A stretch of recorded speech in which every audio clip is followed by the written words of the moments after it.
this is going to be the first part in a series where we're going to be taking a look at how Nirvana plays awesome guitar solos. And in this video, we're going to be taking a look at my favorite solo, which is the solo from the song Smells Like Teen Spirit, of course, Nirvana's greatest hit that they made. And let's go ahead and play the solo for you really quick, and then we're going to get into deconstructing the solo. And like I said, this is a series of videos, so make sure you're subscribed, following, whatever you want to call it, so that you don't miss the next parts of this series. So let's go ahead and play the solo really quick. So those of you who know the solo, it goes like this.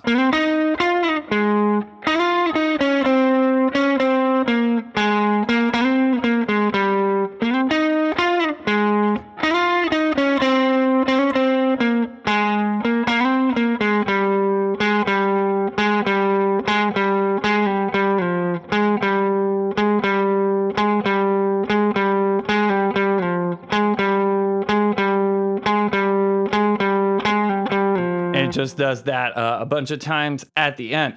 So really, really, really awesome solo. And the chord progression for this, we're going to take a look at in 1 second. Of course, those of you who know this riff, it goes like this.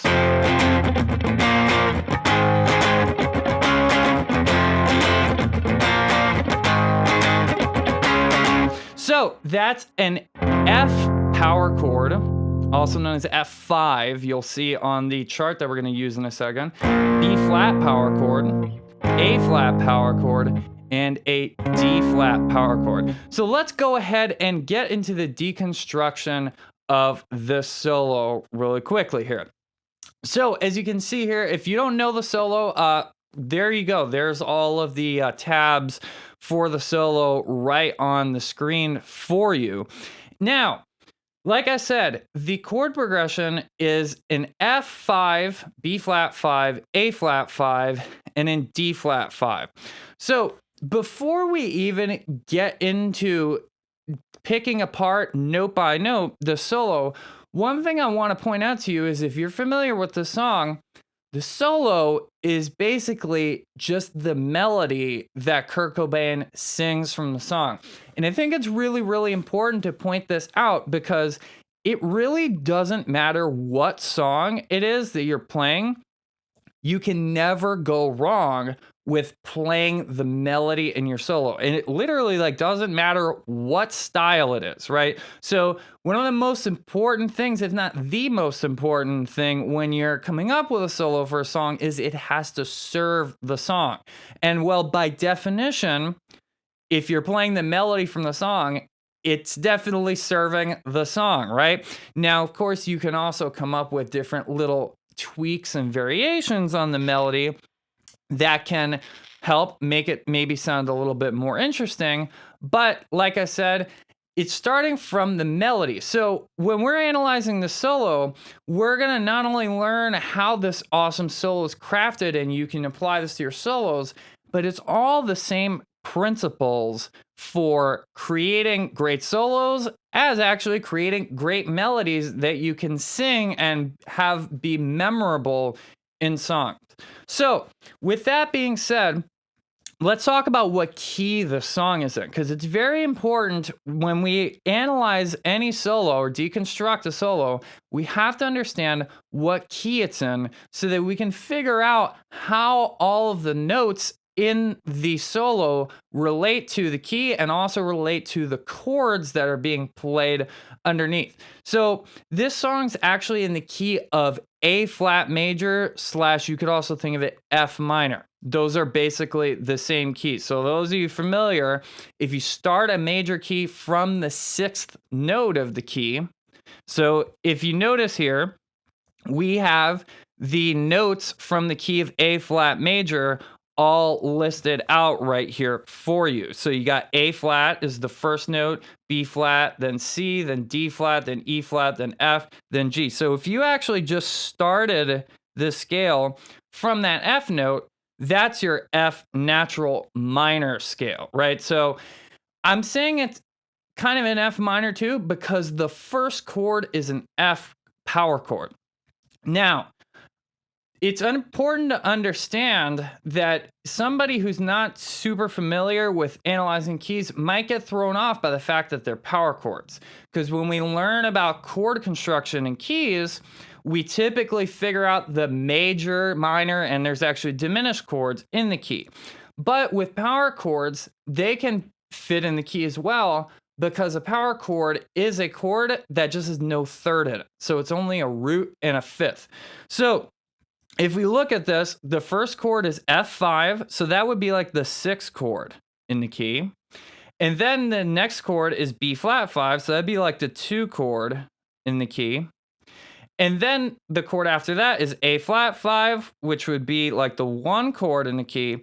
And then finally D flat 5, which is like the 4 chord in the key. So you could think of it like that: 6, 2, 1, 4 in the key of A flat as the chord progression, but it's just converted into power chords. But as you can see, all of those do fit in the key of A flat, and that's actually the only key that all of those chords would fit in. So that's one of the reasons why it's important to figure this out.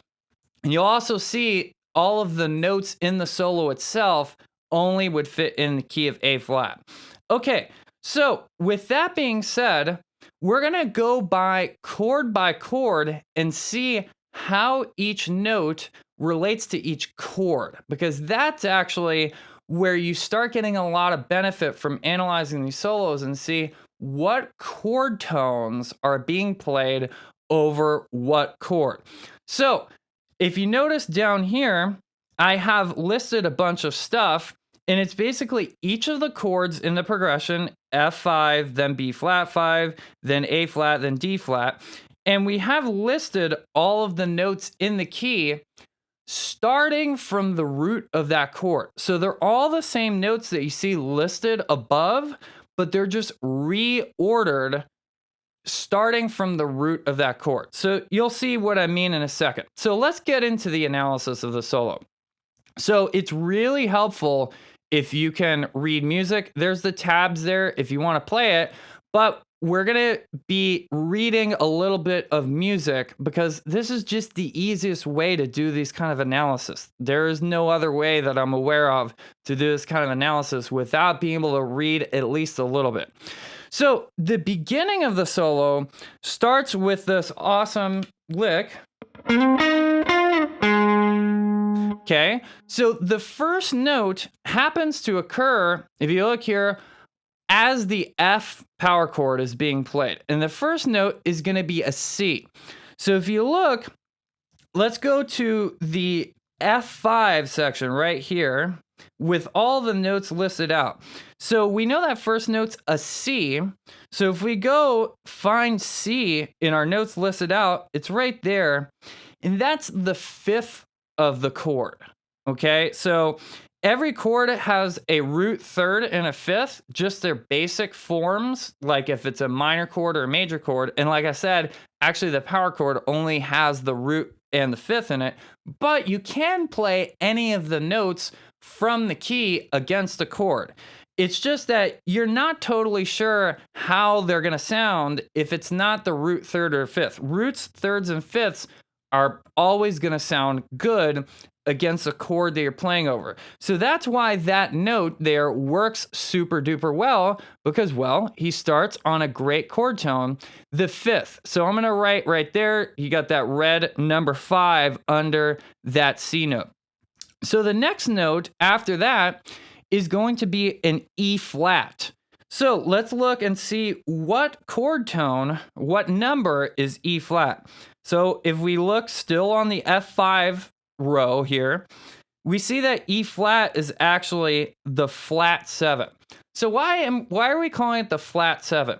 Whenever we do these analysis where we're taking a major scale and we're rearranging the notes or reordering the notes and starting from a new note in the key, we actually compare it to whatever that major scale would be starting from that note. So that might sound confusing, but hear me out here for a second. So if we had an F major scale, completely different key, It actually has nothing to do with the song. But if we had an F major scale, well, there wouldn't be an A flat in it. There wouldn't be a D flat in it. And there wouldn't be an E flat. Those notes would all be natural. So in comparison to the F major scale, we go, oh, wait a second.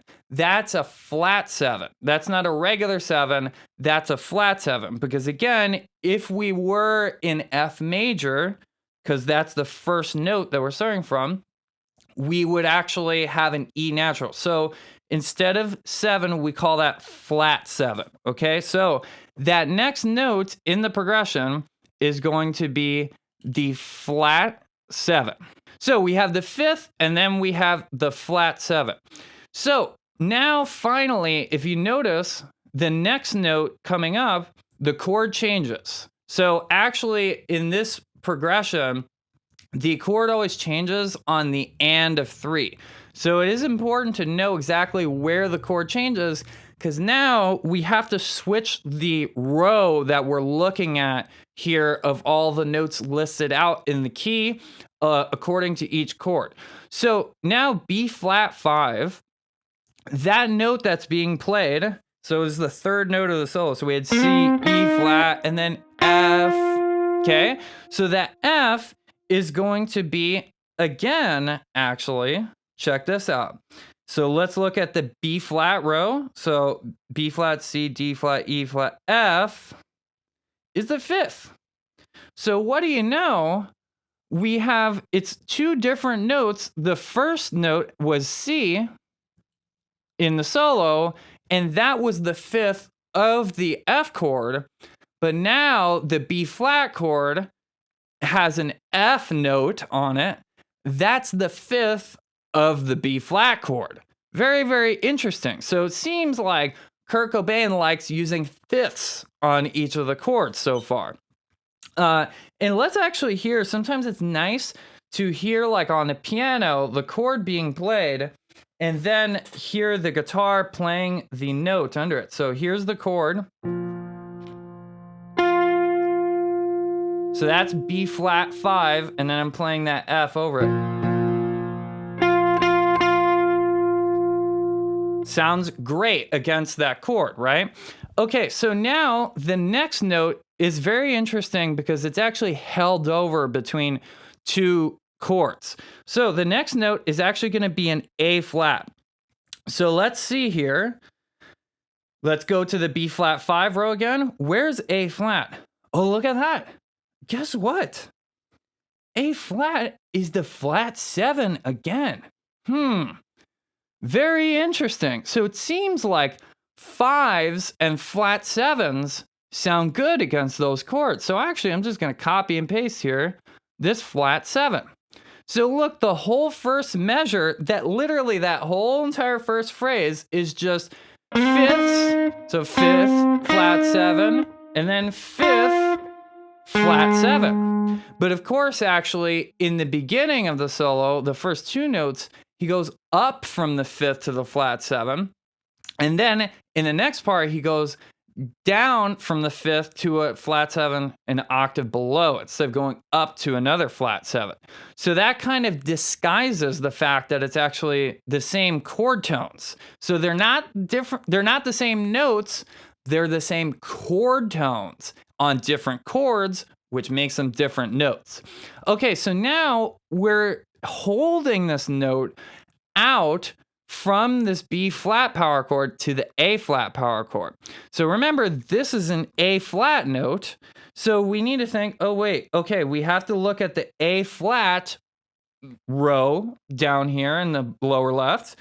Oh, wait a second, A flat is just the root of the chord. So now this note actually turns into the root of the next chord. So on one chord, it happens to be the flat 7, but on the next chord, it happens to be the root. So those are all really good notes to play. Roots, thirds, fifths, and then sevenths are also fantastic notes to play over any given chord. It doesn't matter what chord it is. You do have to be careful, like if it's a major 7 chord, which we don't have to deal with that right now. But if it was like a major 7 chord, well, you don't want to play a flat 7 on a major 7. At least you don't want to hold it out for a long time. So you have to pay attention to those chords. If you notice, actually, if we were on that A flat 5 chord, notice how the 7th is not a flat 7. The 7th is over here. It's a G note, and that would just be a major 7. So maybe you could have picked that note to play. So here's actually A flat 5 chord, and then this is the root. So that's that A flat. But like, what if he would have played a G instead? Little bit different sounding, but still sounds nice. It sounds a little bit dissonant, a little bit more colorful. So now what we're going to do is we're going to keep moving on. So we got an E flat as the next note. So remember, we're still on the A flat power chord. So E flat is going to be the 1, 2, 3, 4, 5. Oh, wow. Interesting. Another fifth. Another fifth on the chord. So we had that. So he kind of plays that. You play E flat and you slide up to F. So now let's check that out. So we had the next note is an F. Now's the first part where we're going to deviate a little bit from, we had all these fifths and flat 7s and we had one root. Now we got F. So if we look, F is actually going to be the 6th. Ooh, 6th. That one is definitely not a root 3rd, 5th, or a 7th. So now we have a 6th there. So 6th, if you're playing on the 1 chord of the progression, which, so this is the 6, the F power chord, this is the 2, and then this is the 1, and then this is the 4, like I was saying before. If we're playing on the 1 chord, the 6 is definitely a great note to play. Basically on any chord, actually, the 6 is a great note to play. Where you have to sometimes be careful is if that chord happens to have a flat 6 in it. But 6ths are just a little bit more colorful. It's not that they're better, they're a little bit more colorful than, for example, just a root on the chord, right? So we have a nice mix of, there was a root, which some people think the root's boring on a chord, but then a nice color tone, which is the 6. So here I'm play the chord, and then there's that 6th, the F note. So listen to it one more time. Very, very, very nice sounding. And then finally, we get over to the next chord, which is D flat power chord, and we go back down to an E flat note. So what's going on here? We're going to, let's go ahead and erase that. So we're going to check out the D flat row here. So if you notice, E flat now is the 2nd. Ooh, 2nd. So now we're starting to get a little bit more of these, what we would call color tones mixed in there. So color tones are basically 2nds, 4ths, and 6ths, or some people call them 9ths, 11ths, and 13ths. Not going to get into the explanation behind that. It's just sort of conceptualizing a different way. But 2nds, 4ths, and 6ths, those are going to be our chord tones. Well, that aren't really chord tones. They're not the main chord tones of root 3rd, 5th, and then sometimes 7th, right? So we have that 2nd, but then it immediately goes down. So that was an E flat. It immediately goes down to D flat. So D flat is going to be just the root again. So a lot of times, if you're unsure about using a color tone on a chord, well, what you can do is just really quickly resolve it to one of the chord tones, 1, 3, 5, or 7. And you'll never have a problem if you do that. It just sounds really nice. So let's hear actually what that 2nd sound like really quick. So I'm going to play that D flat power chord.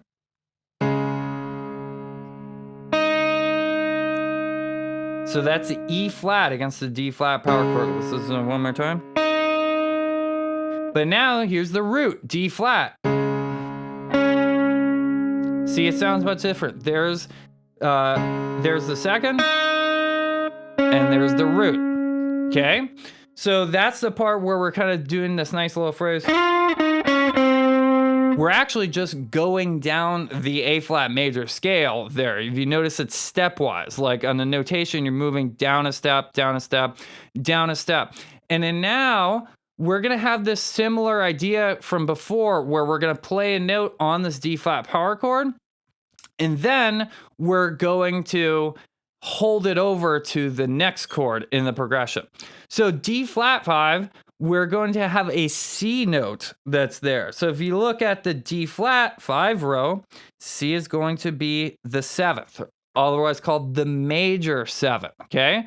So we're gonna put that one there. That C is the 7th of the chord. Let's listen to what that sounds like against the chord. Again, it's really important to really dig into how each one of these notes sounds against the chord. Ooh, very nice, very nice. Some people might consider that a bit dissonant, but it's okay even if you do think it's dissonant, because immediately we're going right back to an F5 chord or F power chord. And you notice, well, if we remember all the way from the beginning, the first note we started on was C. Look, this is the same note again. It's a C. So we can just go and look and wait a second. C is the 5th on this chord. By the way, this is why it's also really important to do this kind of deconstruction and analysis on solos, because when you do this enough times, you start getting really fast at it. You just go, oh yeah, I know that that's the 5th. Oh, that's the root. Oh, that's the 2nd, blah, blah, blah. And then you start to remember what these things sound like. See, that's actually the most important part, of course, is that it sounds good, right? But we're kind of seeing why it sounds good. All of these are great chord tones, lots of fifths, lots of roots, a couple of sixths and seconds here and there, but for the most part, it's a lot of centering around the 5th, actually, of the chord, which is very interesting because of the fact that it's power chords, and power chords literally just have a root and a 5th in them. Okay, so we're actually almost done here, because once we get to the end of this line, well, the next line is just, you just repeat the exact same thing, right? And we won't really deal with the end of the solo because I just don't want this to take super long. And the end of the solo is basically just the same thing over and over. So after this C, we have a D flat. So we're on the F power chord again, but we have a D flat. So what's going on with this D flat? This is actually what I mentioned earlier for a second. D flat is the flat 6. And you'll see, let's write that right there. So that's the flat 6. And now let's hear what that note sounds like if we just hold it against an F power chord.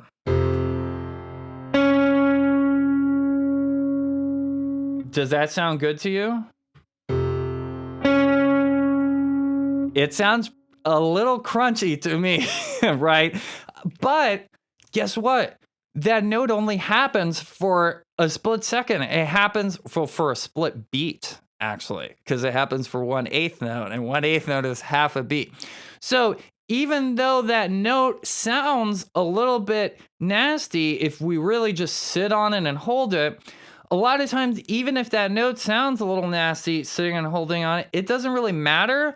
Because look, we go right back to a C again, the same note. So we have this, it goes immediately down to a C. And now if I play that chord, I'll play D flat and then C right afterwards.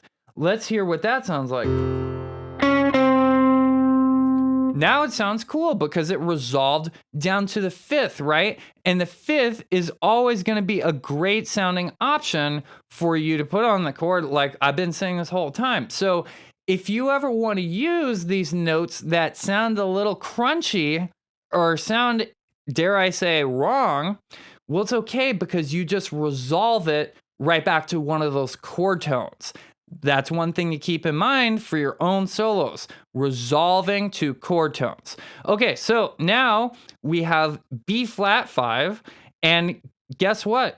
That's actually a B flat note there. So you shouldn't even have to look at the chart here to figure out that that's the root. If you're playing a B flat on a B flat chord, well, that's the root. So I'm just gonna put a number 1 there. So sometimes you can just write R for root, but also the root is 1, just in case you didn't know that. And then check this out. There's another A flat at the end. Remember all the way back here on the first bar, the end of the first bar, there was an A flat there. So guess what? That's the same exact chord tone, flat 7. A flat is the flat 7 on that B flat power chord. And then guess what? It gets held over to the A flat chord again, just like before. A flat getting held over from the B flat chord to the A flat chord. So guess what? That's just another root. So now all of a sudden we had a bunch of chord tones. The last, actually 1, 2, 3, 4, 5, 6 out of the last 6 notes, there's only one non-chord tone. So there was a fifth, another fifth, a root, a flat 7, a root, and the only one that wasn't a chord tone was that flat 6 that got held for just a half a beat. So now we're getting towards the end where we had this phrase. So that's the note that we just landed on, and now we have. So we play this B flat note next, and this is going to be the first time that we see a second on the A flat chord. So remember, now we're on the A flat chord, and you see there B flat is the second. So let's go ahead and put a number 2 right there. That's the second of the chord. But then, remember I told you that's kind of not a chord tone. But look, guess what? We're going up to a C right after that, which is 2 frets higher. And then guess what? The C is the third of the chord, right? See that right there? We just go up 1 degree in the scale. And now all of a sudden, actually, crazy enough, even though I think thirds are fantastic notes to play over any chord, that is actually the first third that we've seen in the whole entire solo. Very interesting that none of the chords themselves have thirds because they're power chords. And then even the actual solo and the melody that Kurt Cobain is hearing over this didn't have any thirds in it either. Very, very, very interesting. So if we listen, let's play an A flat chord, and then I'm going to play the root and then a second and a third. It's actually literally just going up the scale. So there's the root, second. Let's listen to that very carefully. Seconds are really nice. I love playing seconds. And then there's the third. So now that's really telling you, like, when he plays that A flat major chord and there's a C over it, that's really telling you, well, it's an A flat major chord. So I meant A flat power chord, but he's putting the third in it with the solo and the melody. There's a third in it. So then finally, we're basically done, because then we're getting to the end of the part that repeats. So we got 3 notes left. 3 notes left. Okay, so we're switching to the D flat 5 chord again. And then now we actually have a B flat note there. So we're going back down to that B flat that's on the 8th fret of the 4th string. But now, again, the relationship changes a little bit. So now that B flat is actually a 6th. Another 6th. So before we had a 6th that was on the A flat 5 chord. But now we have a 6th that's appearing on the D flat chord. Very, very, very, very interesting. So let's listen to what that sounds like. There's the chord. And then there's that B flat note, the 6th. And then we're just going down the scale, actually. So without even thinking about it, you're going down 1 note to A flat. So that's going to be your 5th. And then this one's going to be very, very interesting. So the last note there is going to be a G. So if we look on that D flat 5 row, G is the sharp 4. Why would we call it the sharp 4? It's what I explained earlier. So if we were thinking of this as a D flat major scale, it would be a G flat actually. So if we were in the key of D flat, which we're not, we're in the key of A flat right now, there would be all the same notes, except it would be a G flat note instead. So G natural is one step higher than G flat. So that's why we call that the sharp 4. And then finally, actually, once we circle back around, that note gets carried over to the F5 chord.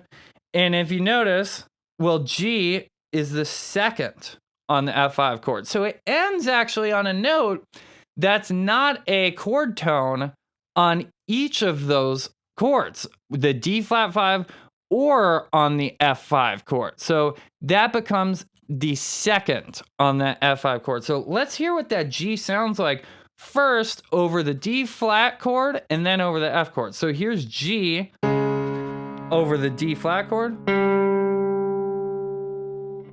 Ooh, very crunchy sounding, right? But then once we play the F5 chord, not as crunchy sounding, but very, very colorful sounding, right? Very, very nice. So to recap, you see that there's a ton of chord tones, but then there's a few non-chord tones sprinkled in for just to add more color to it, right? And again, this is not what Kurt Cobain was thinking, probably. I'm sure it wasn't. Everybody say it with me. Kurt Cobain didn't know music theory. Yay, he didn't know music theory. So I guess that means I don't have to learn it either. Now, of course, if you made it this far in the video, you obviously don't think like that. But it's just funny to me, people are like, oh, Kurt Cobain didn't know music theory, so I shouldn't learn it either. No, he didn't know this stuff. He was just hearing it. But now we're figuring out why it works the way it does. And these are things that you can kind of look out for when you actually write your own melodies in the solo. So, or write your own solos on songs, or just practice saying, hey, there's all kinds of exercises that you can actually do with this. For example, you could say, I'm going to practice soloing over a chord progression, and I'm only going to use fifths on all the chords, or I'm only going to use roots, or I'm only going to use sixths. You can see how each of these chord tones is going to sound over each of the chords that you're playing in any progression that you're working on or you're writing, or any of this kind of stuff. So make sure you're subscribed to the channel so that you don't miss part 2, where we're going to analyze another awesome Nirvana solo. And if you're looking for a guitar course that's going to take you step by step and teach you every single thing that you need to know to be able to understand fully what you're doing in your solos and be able to play awesome solos and master the entire guitar fretboard, make sure you check out the Jamsville GPS Fretboard Fundamentals course, link in the description below. And you can see that's what the cover of the ebook that comes with the course looks with. I designed it myself, by the way. Yes, I'm very, very proud of that. Did everything myself. Took a lot of work to make the course, but it's a fantastic course, and I promise you that you're going to love it, and it's an amazing price for what you get.